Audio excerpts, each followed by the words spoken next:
Vê se abre aí direitinho. Vou entrar agora.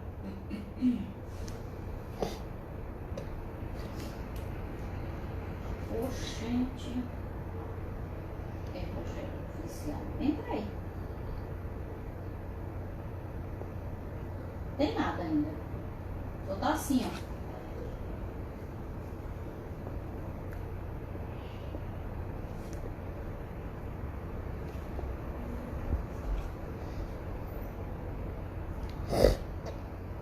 Boa noite, Iraci. Boa noite, Eduarda. Boa noite, Paulo. Paulo Emanuel. Boa noite, Vânia e Márcio. Boa noite, Adriane. Adriane Vieira. Boa noite, chefe Giovana. Boa noite, Vânia e Márcio. Boa noite. Boa noite, Eduarda. Boa noite a todos que estão entrando aí. Esperar aqui uns 2 minutinhos ou o máximo para nós entrarmos já já com o Dr. Ion Sampaio. Estaremos aí falando um tema muito importante, que é o tema sobre a gravidez durante a pandemia da Covid-19. Daqui a pouquinho o Dr. Ion entra aí. Boa noite, Lou Rei. Ah, tá bom, Lou Rei. Boa noite, Thelma Santos. Boa noite. Boa noite, minha doutora Cleide Hilário, lá de Anápolis. Boa noite. Boa noite, Júnior. Júnior Café, meu amigo. Boa noite, Suelen. Boa noite a todos que estão entrando. O tema de hoje, acredito ser um tema muito importante para muitas pessoas, né? Sobre a gravidez durante a pandemia da Covid-19. Só aguardar aqui o doutor Ion entrar para nós já iniciarmos, não perdermos muito tempo, né? E se você tiver qualquer dúvida e quiser falar ou enviar uma pergunta, você pode enviar pela mensagem do meu Instagram, que eu recebo já aqui, direto, tá bom? Se você quiser enviar pergunta para o Dr. Orion, pode ficar à vontade.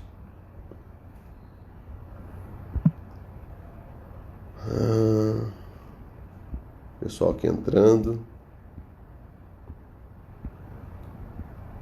Boa noite, Danilo.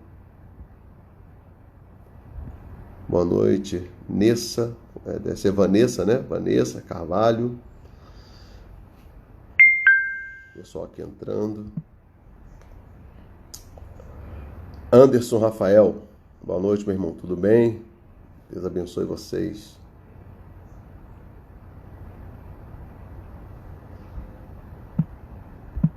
Só aguardar aqui o doutor Orion entrar para nós convidarmos e começarmos o nosso bate-papo aqui.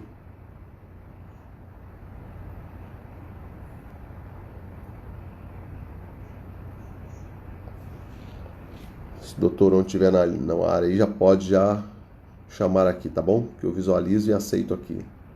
E vocês podem enviar as perguntas, as dúvidas, para a mensagem aqui, o quadro de mensagem, né? Do meu Instagram, para que nós possamos fazer a pergunta para o Dr. Orion. Só uma dúvida, vocês estão me ouvindo bem aí? Só dá um joinha ou responde ok aí.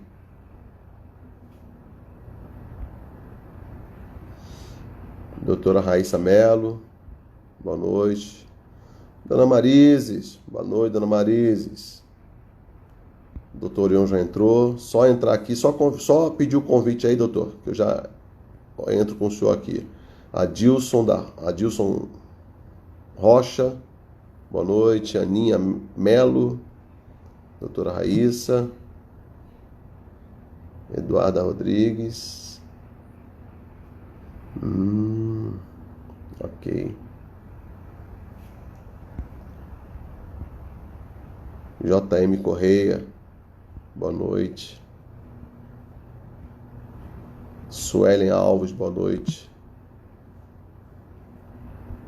Ok, o áudio está ok. Doutor Ion, só pedir aí para participar que eu já coloco o senhor aqui na linha. Doutor Ion Sampaio.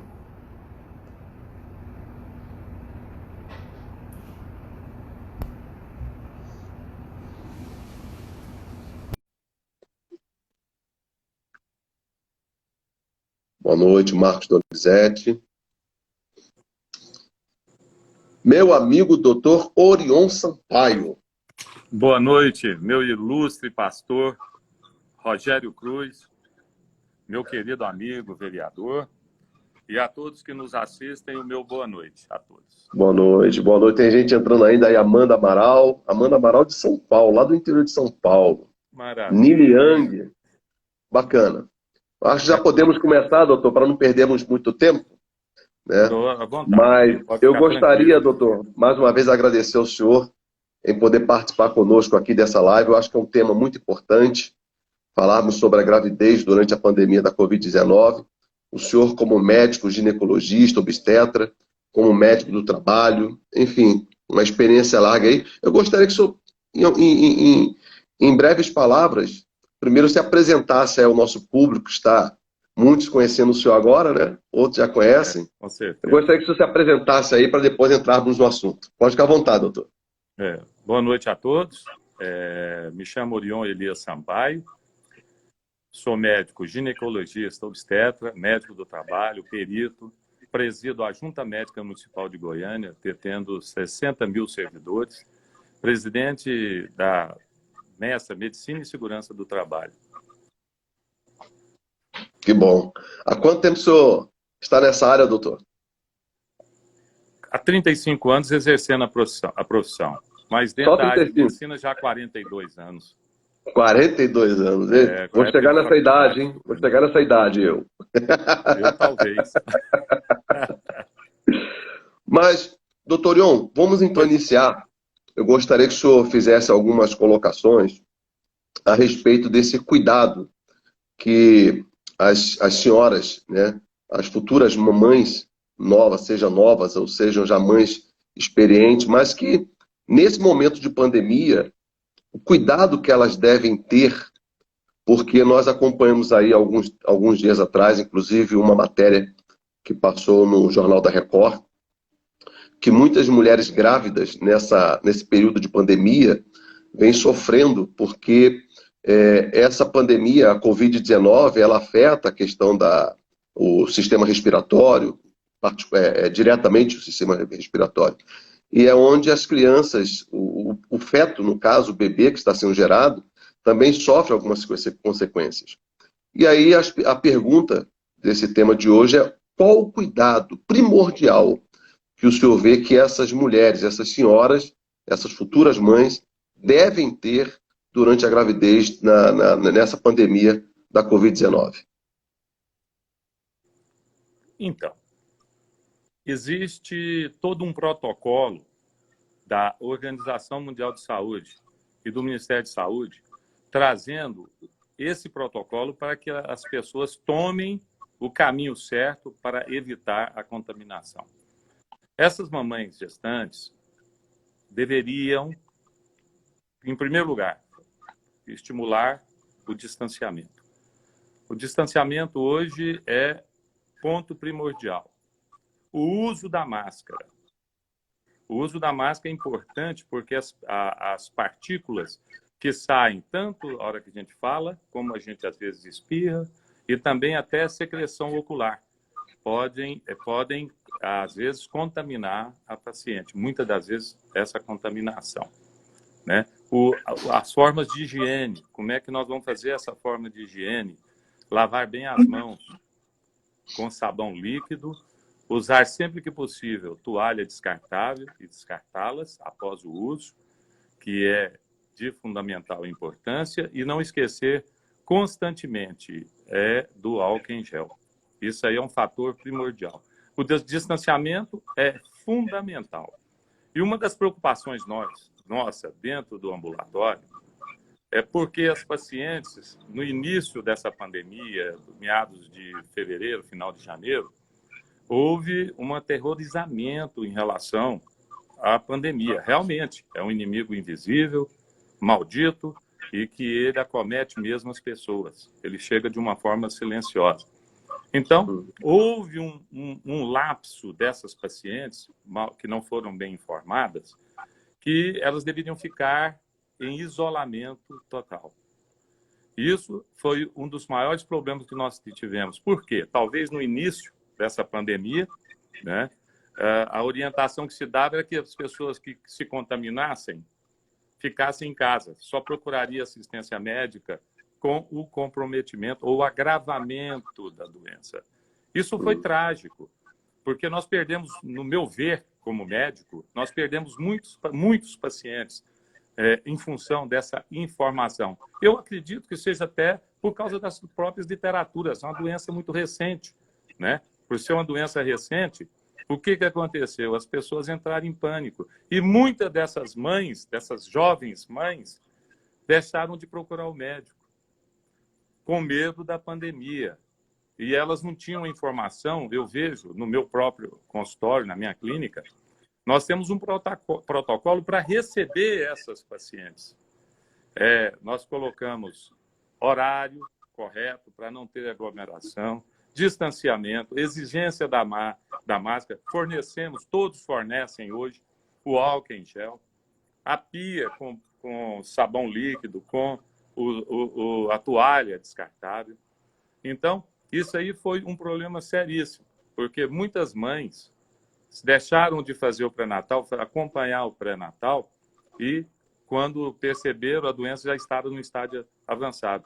Esse estágio avançado, o senhor sabe, vai criar um dano muito grande no atendimento público dos hospitais, das maternidades, né? E quando aumenta o fluxo de adoecimentos, de doentes, aumentando o fluxo, diminui a capacidade dos hospitais. Esse foi o maior problema. Mas eu oriento nesse sentido. Que são os protocolos de higienização, os protocolos da Organização Mundial de Saúde. E são os cuidados primordiais, né? Que deve ter até em casa. Né? Até quem não está grávido, até as pessoas normais mesmo, deve ter esse cuidado dentro de casa. O álcool em gel. Às vezes eu fico observando que as pessoas... não, chego em casa, eu passo... não, chegou em casa, é para lavar a mão com água e sabão, sabonete de preferência, né? E se caso não está em casa, então ela usa o álcool em gel. Mas o primordial é lavar as mãos com água e o sabão, o sabonete, né? E depois, se ela quiser, ela usa o álcool em gel. Eu sempre tenho aqui já na entrada de casa o álcool em gel, mas sempre quando eu chego primeiro primordial lavar as mãos. Doutor Orion, nós já temos algumas perguntas, outras pessoas aqui já entraram. Eu quero mandar um abraço especial para a Rejane Mesquita, que está aqui, deu um oi aqui para nós. Lembra da Rejane, né? Rejane querida, grande amiga, Rejane Mesquita, extraordinária. Gente, muito bacana. Um abraço, Rejane, para você e para sua família. Que Deus abençoe. E tem uma pessoa aqui, doutor, já elogiando o senhor, a Márcia Valéria, Orion Sampaio, o melhor médico que tive, super profissional, ético e prático. Muito obrigado. É minha amiga, minha paciente. Márcia Valéria. Isso é bom, isso é bom. Isso é importante, né, doutor? O senhor, como trabalha com pessoas, atende o público, é importante ter esse bom relacionamento, né? O bom atendimento, né? A ética, para que as pessoas possam vê-lo, né, no caso, como um bom médico, porque ali o senhor está cuidando de vidas, né? O senhor, como médico, cuida de vidas, né? 2 vidas, né, pastor? É verdade.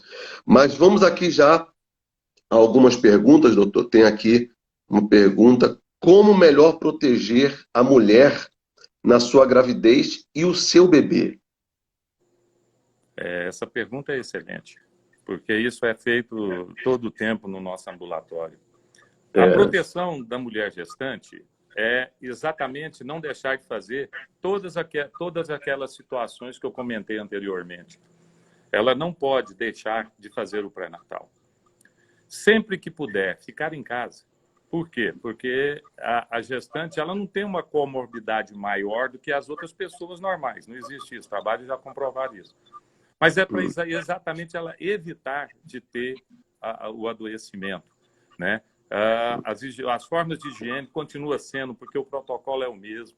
O distanciamento. certo? E o acompanhamento pré-natal, onde o médico vai acompanhar o desenvolvimento dessa gravidez, a saúde da mãe, a saúde do feto. Esse é o ponto fundamental.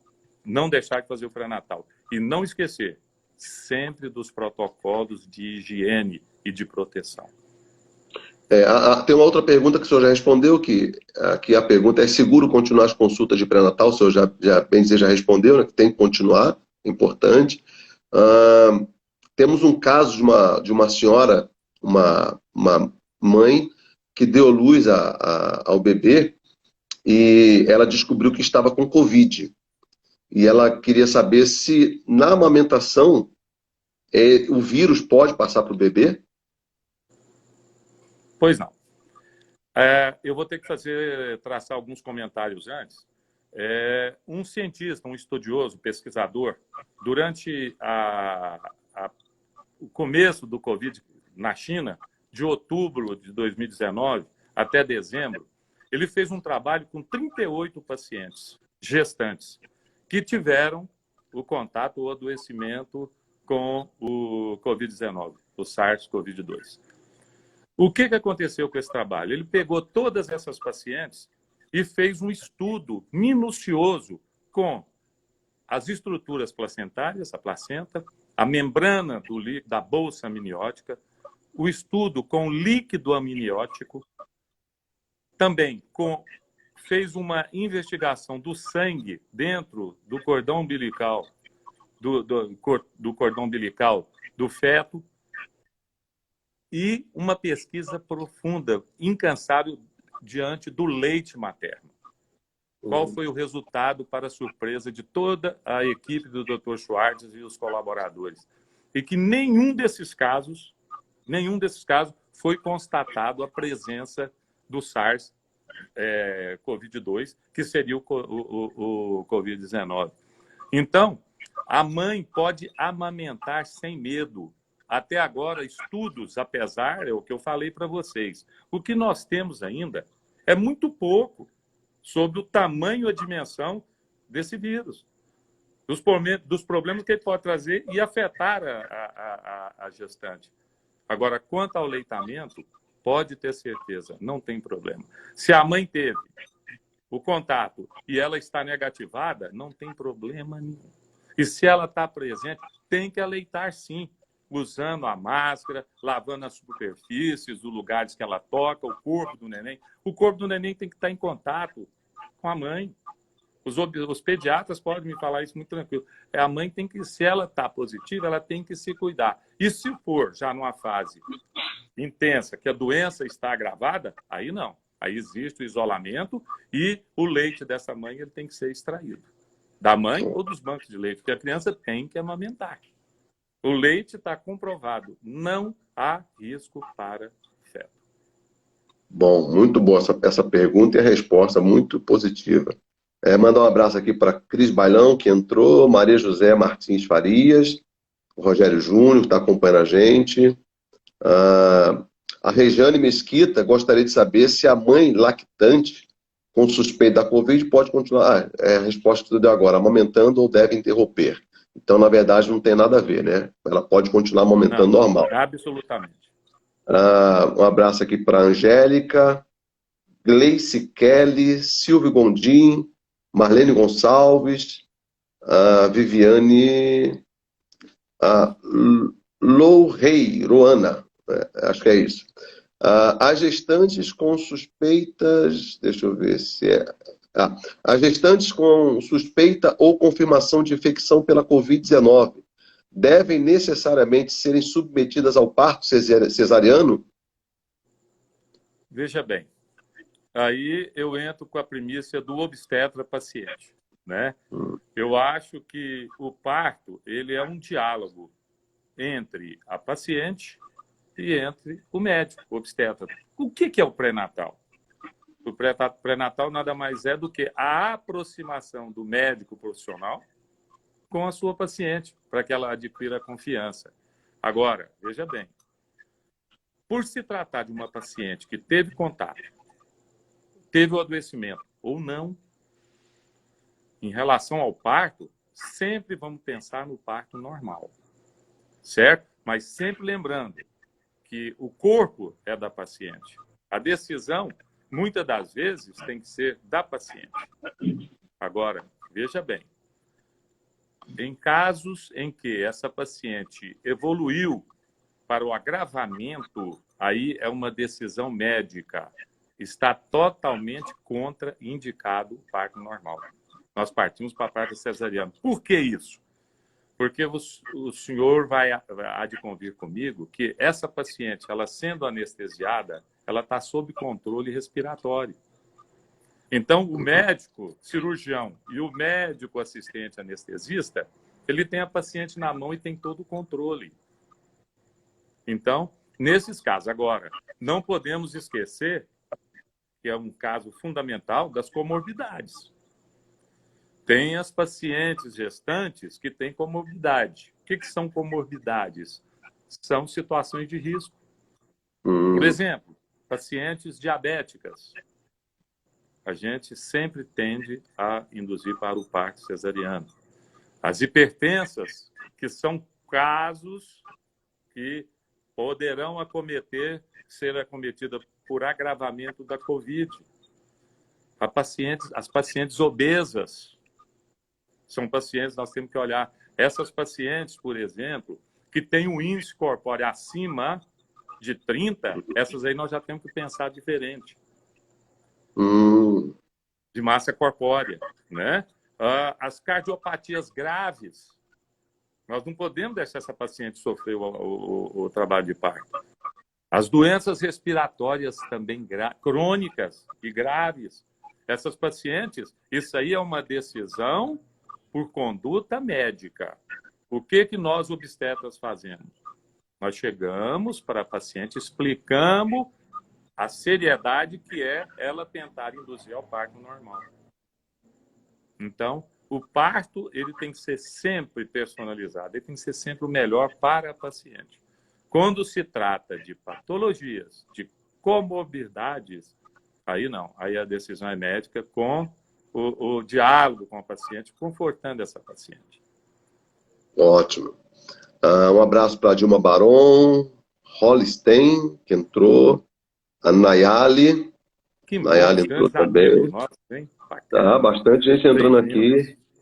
A Thelma está dizendo muito esclarecido, gratidão, doutor.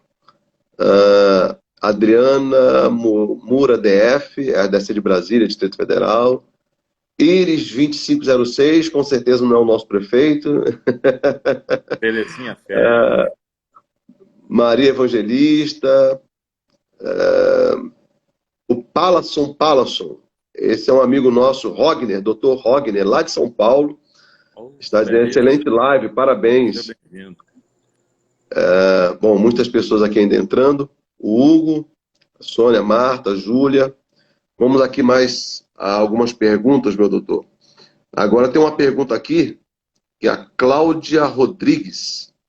Ela faz, acho que já é mais para a área de ginecologia. A urina escapa ao espirrar ou tossir.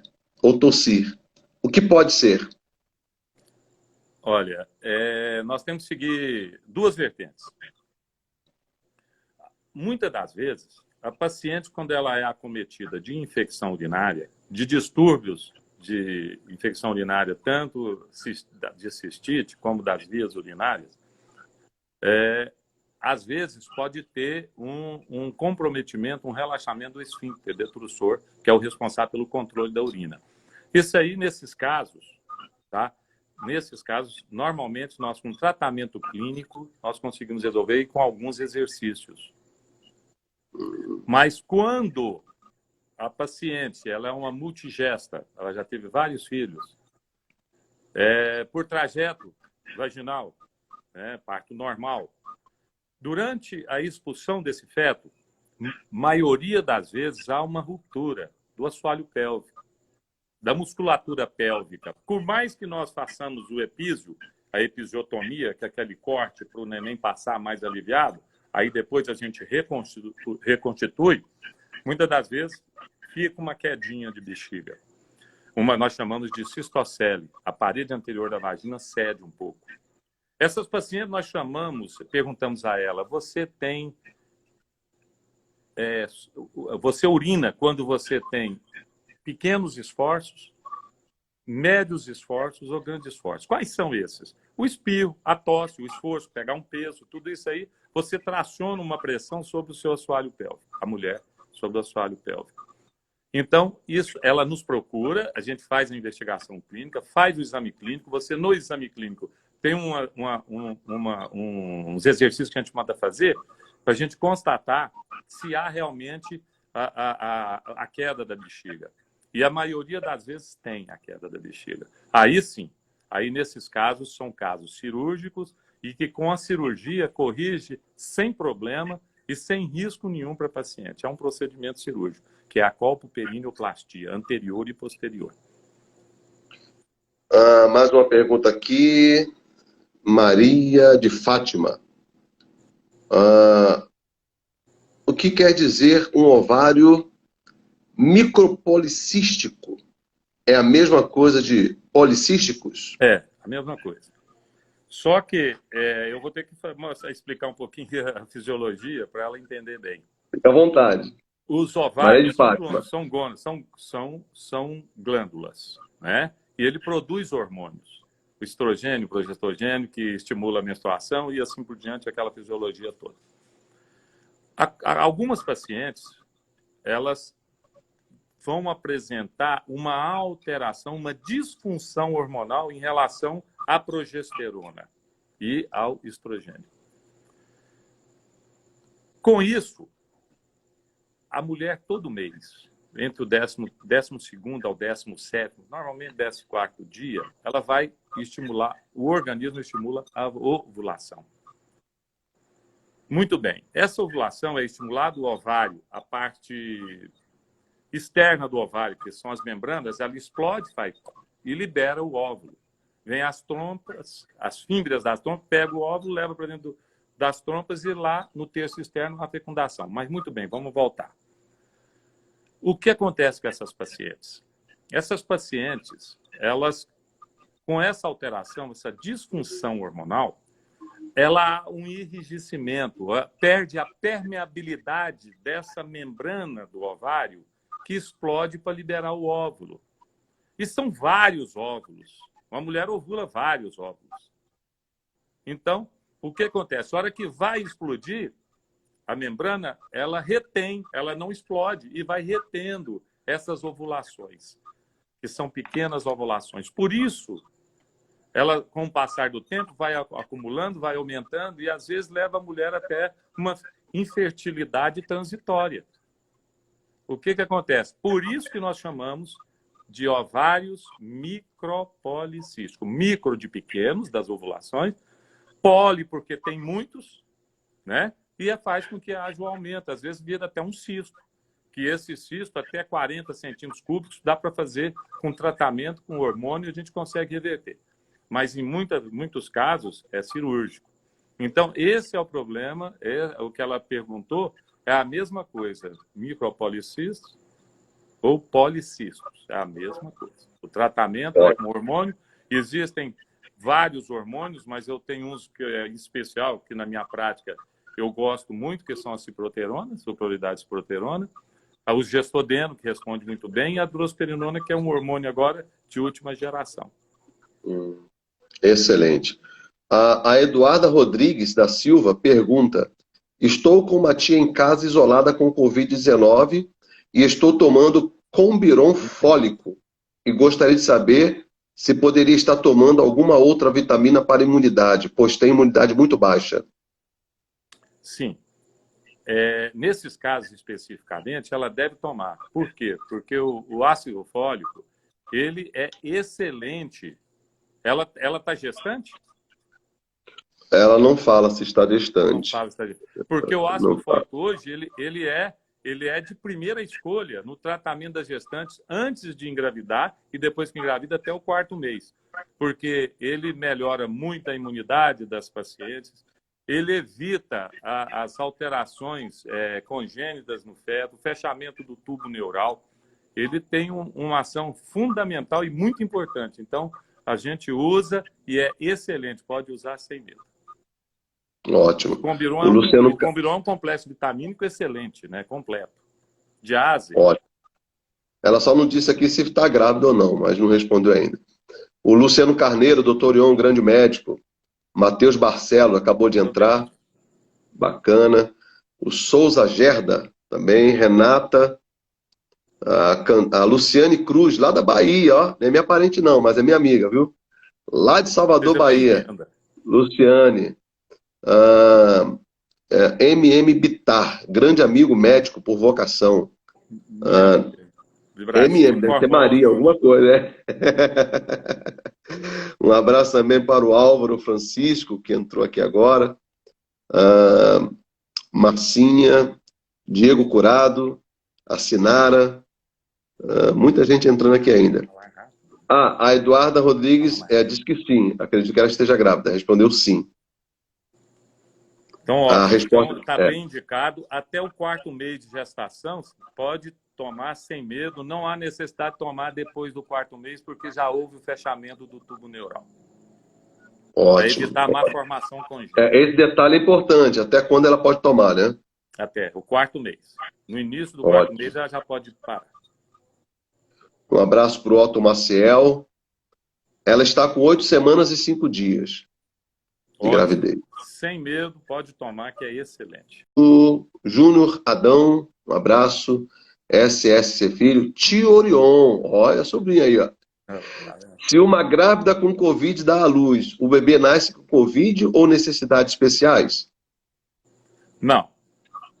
Dr. Shen, aquele chinês que foi um dos primeiros estudiosos, ele com os colaboradores, com a equipe dele, eles fizeram um trabalho em que as pacientes gestantes, todas elas, a forma de contaminação pelo Covid, pelo SARS-CoV-2, é igualzinha como se fosse um outro paciente, uma outra pessoa.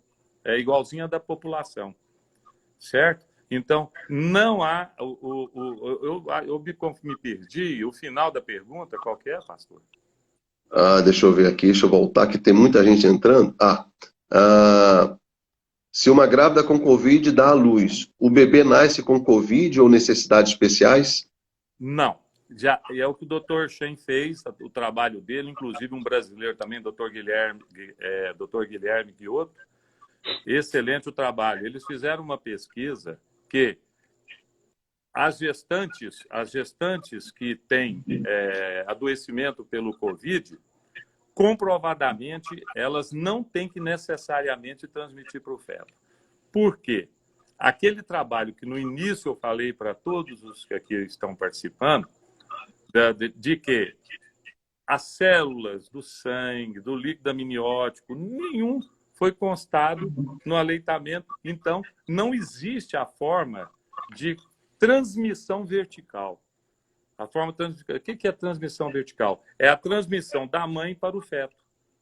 Então, em consideração a esses trabalhos, reforçando os trabalhos, não existe a possibilidade da mãe ter Covid e transmitir para o feto. A não ser que, após o nascimento, a mãe não se cuida, ou talvez até o hospital que ela se encontra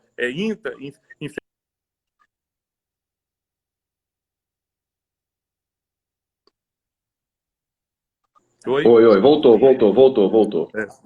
Deu uma saidinha aqui, deu um branco aqui. Então, pode ter certeza, não existe esse risco. Agora, após o nascimento, sim, a mãe vai ter que fazer todo aquele controle, o distanciamento, explicar para os familiares, para os padrinhos, para os avós, que não é hora de visita, não é hora do abraço, não é a hora do beijo. Os avós corujas, né? Os avós corujas. Como? Os avós coruja. Os avós coruja. Nada melhor do que fazer uma videoconferência entre os familiares, entre os amigos. Os meus amigos que pegaram, os pacientes, eu converso todos os dias com eles. Isso não distanciou nada.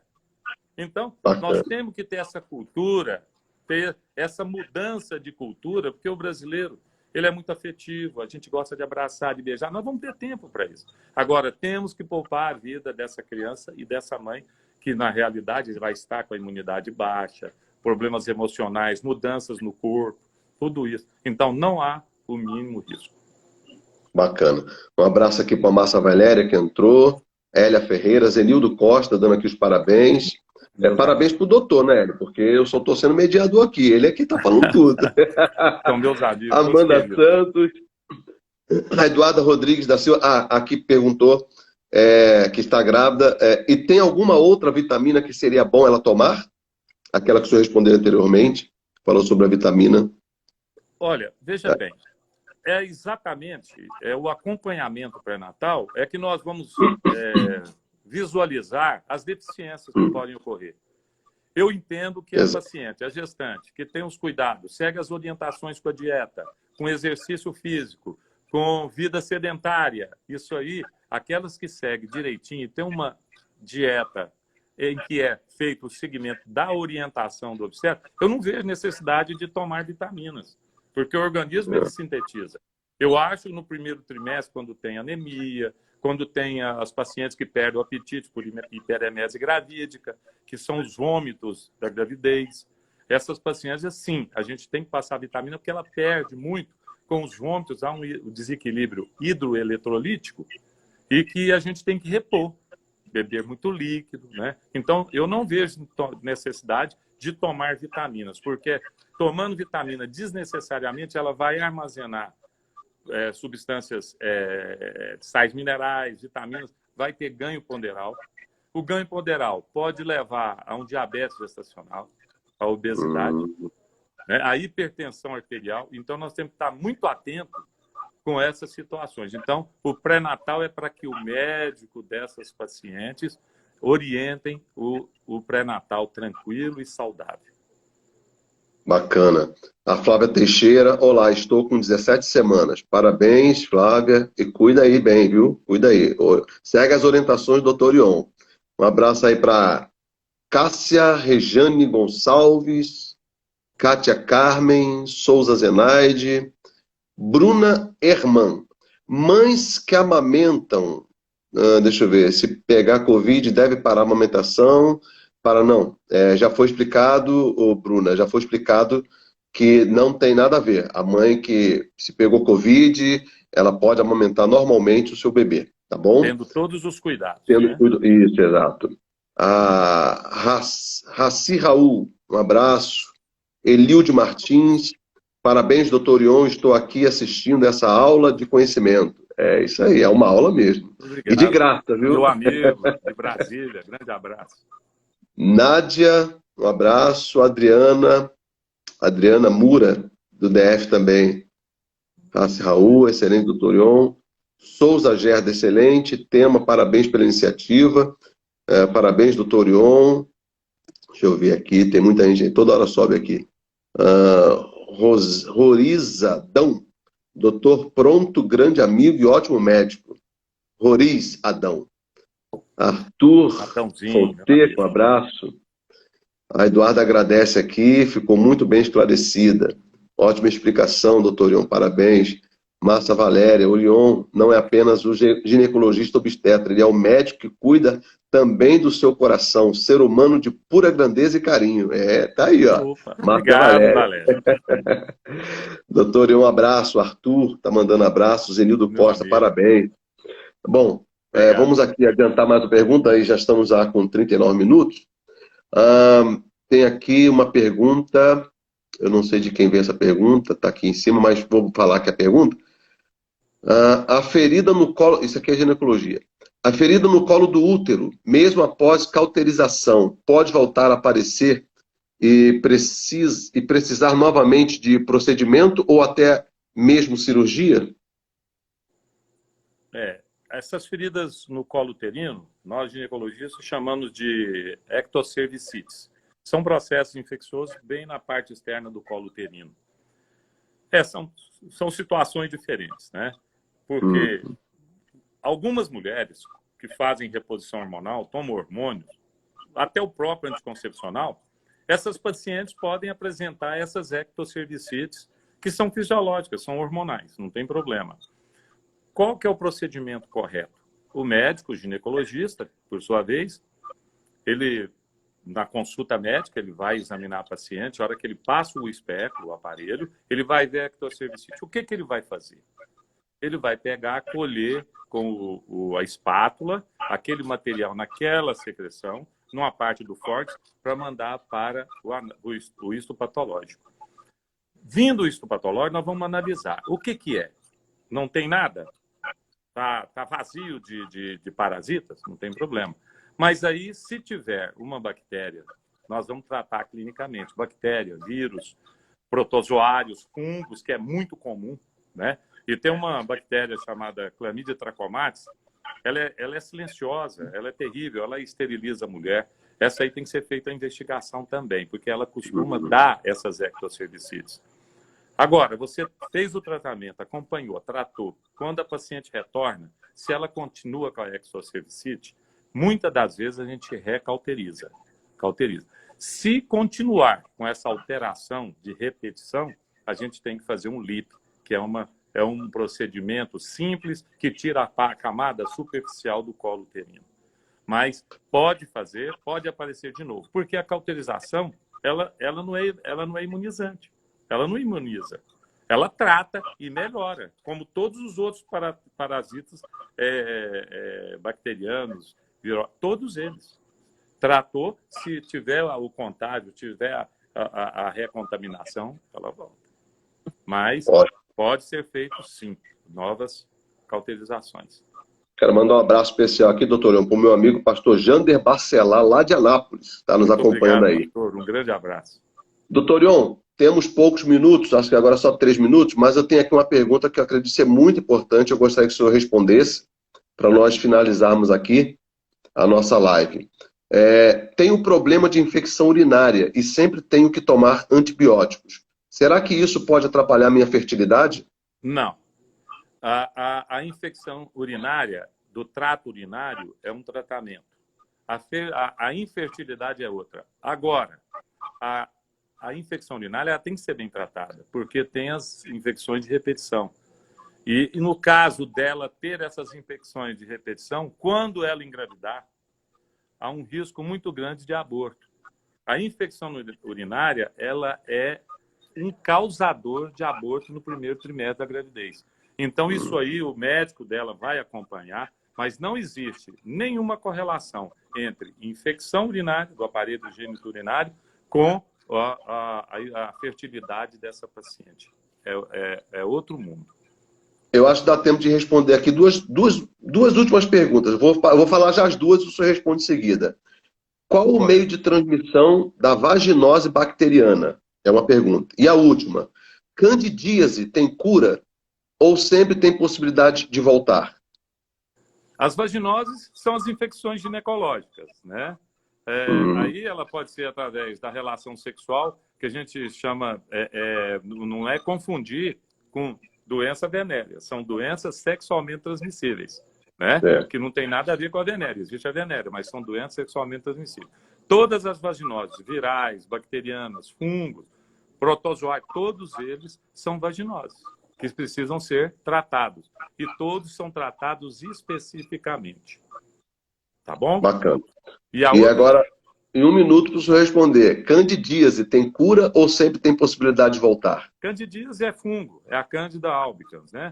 Ela é tratável, tem resposta de cura, mas é aquela história que eu falei, pode ser recontaminada. E quando recontamina, tem que tratar novamente. Agora, nós não podemos esquecer das pessoas diabéticas, né, das pessoas com imunidade baixa, doenças crônicas. Essas aí, a imunidade estão sempre baixas e o organismo fica susceptível, né, a todos os parasitas, principalmente o fungo, que ele é um oportunista. Mas tem cura, trata-se e tem cura. E essas pacientes que têm recidiva em grandes escalas, tem tratamento também específico para isso, que seria o fator psicológico, emocional, né, muitas vezes acompanhamento psicológico, o tratamento específico, né? Isso aí são fatores importantes para a cura dessa paciente. Tem cura, sim. Bacana. Doutor Ion, eu só tenho a agradecer ao senhor, agradecer a todos que estão participando ainda aí conosco, nos acompanhando até agora. E esses minutinhos, segundos finais aqui, eu gostaria que o senhor falasse aos nossos internautas que nos acompanhando, onde o senhor atende, a clínica que o senhor atende, porque a pessoa assiste uma live dessa, tem muita gente que não conhece, o senhor não conhecia, e gostaria, né, de procurar o senhor. Onde o senhor se encontra, o escritório do senhor, a clínica, pode ficar à vontade. Comercial Pastor, ao vivo.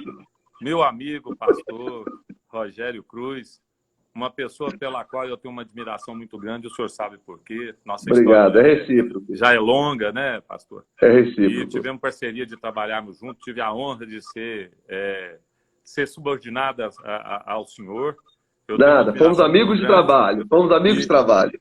E eu estou aqui sempre à disposição. Eu, sempre que o senhor precisar, que se for da área da medicina, para que eu possa contribuir com as pessoas, conte sempre comigo.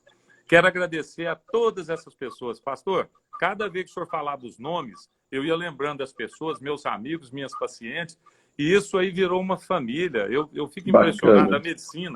A medicina, ela nos dá essa possibilidade de aproximar, porque a obstetrícia, ela tem uma coisa, você não é médico só da paciente.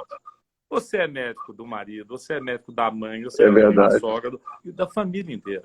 Então, a obstetrícia, ela tem essa peculiaridade e que eu admiro muito. E quero agradecer imensamente, espero que eu possa ter trazido algumas informações, né? Apesar do tempo ser curto, a literatura ela é vasta, mas ainda é muito pequeno.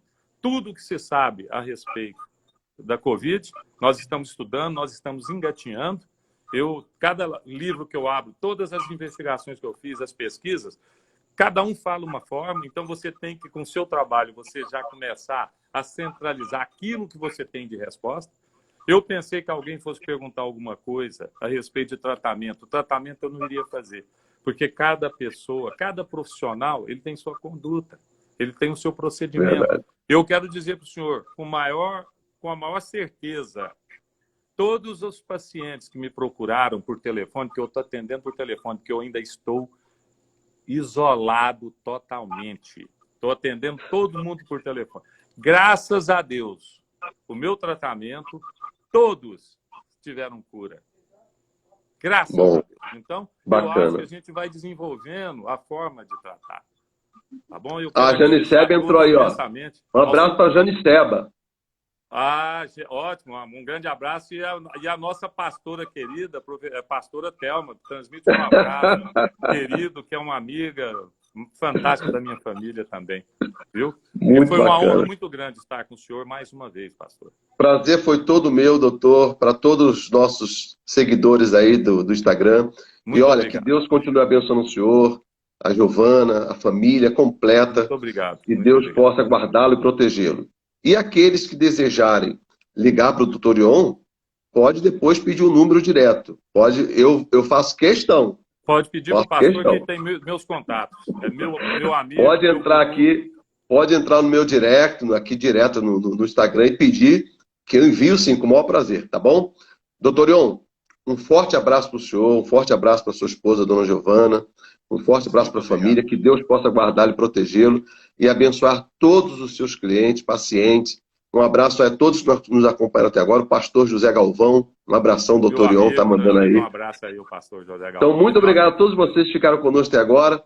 Encerramos aqui a nossa live. Muito obrigado a todos que participaram. Foi muito útil, muito direcionada a esse assunto para as pessoas que necessitavam muito. E só tenho a agradecer ao senhor. Um abraço para o senhor. Obrigado, pastor, pelo convite. Sempre à disposição. Viu? Um abraço a todos. Boa noite. Um abraço. Fique com Deus. Obrigado a todos. Obrigado, senhor também.